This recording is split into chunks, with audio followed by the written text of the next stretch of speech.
Communicating virtually is no longer a convenience. It's now a necessity. As more and more companies and classrooms transition to online communication, we all can benefit from best practices to ensure our ideas are communicated clearly and concisely.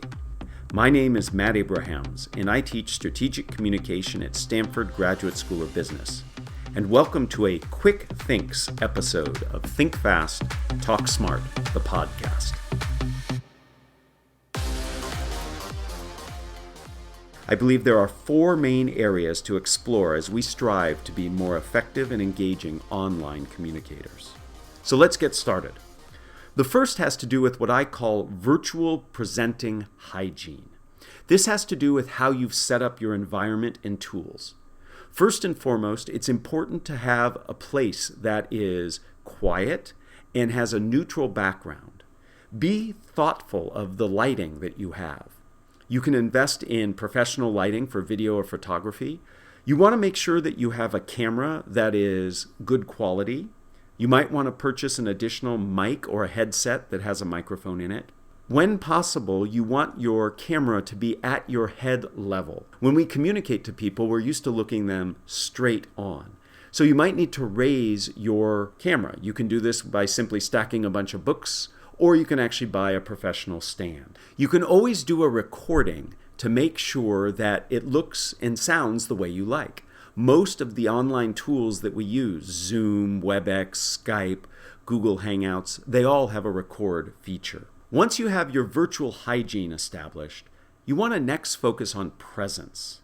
Presence has to do with how you appear. So we need to think about a couple things. First and foremost is you want to look straight at the camera when you present. Many of us are enticed to look at our notes or look at the little thumbnail pictures of people on the screen, and yet to the people we're talking to, it looks like we're looking down. So you want to make sure you look directly at the camera. I've been known to actually tape a picture of family members or friends right behind the camera, so when I look at the camera, I see them, and it feels a little more natural. It makes sense also to try to stand when you present. When we stand, we tend to be more focused, we can use more gestures, we can breathe better, and we don't slouch. So if possible, set up your environment so you can stand as you present. And then finally, a little extra tip. Get yourself a slide advancer. If you have a slide advancer, you can actually stand farther away from your camera. Your gestures can be seen, and you can advance slides very smoothly. Beyond presence, we have to think about engagement. We have all been part of webinars or web meetings or even teleconferences that are just disengaging. So a couple ways to invite your audiences to pay attention rather than get distracted by all the other things on their phones or on their computers is to start by varying your voice. Humans are wired to pay attention to novelty and things that change. So if you're monotone, you're going to disengage with your audience. A great way to do this is simply record yourself and listen. You don't have to watch, just listen and see if your voice has variation. If it doesn't, you might consider using more emotive words. When we use emotive words like excited or challenged, we tend to inflect those in our voice. Next, make sure you leverage the tools of the virtual platform that you're using. Many come with polling features, chat features, some kind of feedback where people can raise their hand or signal you're going too slow or too fast. You can even send people through a chat to an external document like a Google Doc or a shared doc where they do some work, and you can see that they're doing that work online. That's a way to get everybody engaged. Finally, invite people to show video as you are presenting. So if everybody can see people, we tend to pay attention more. Humans are wired to be intrigued by others' faces. So if you see others' faces on the screen, you're more likely to pay attention. So we've talked about virtual hygiene, we've talked about your presence and engagement. Let's talk about some things you can do if you're actually leading the webinar or the virtual meeting. First, set expectations, and this comes in two places. I think one of the most underutilized features that we have to set expectations is the meeting invite. In the meeting invite, don't just specify the URL to go to and the time. You can actually set rules that you expect people to follow. For example, state your name before you present. Or you can actually include some questions that you want people to think about when they come to your meeting or your presentation. That way, when you start, you can start immediately with engagement and those questions. So leverage the expectation setting ability of the invites that you send.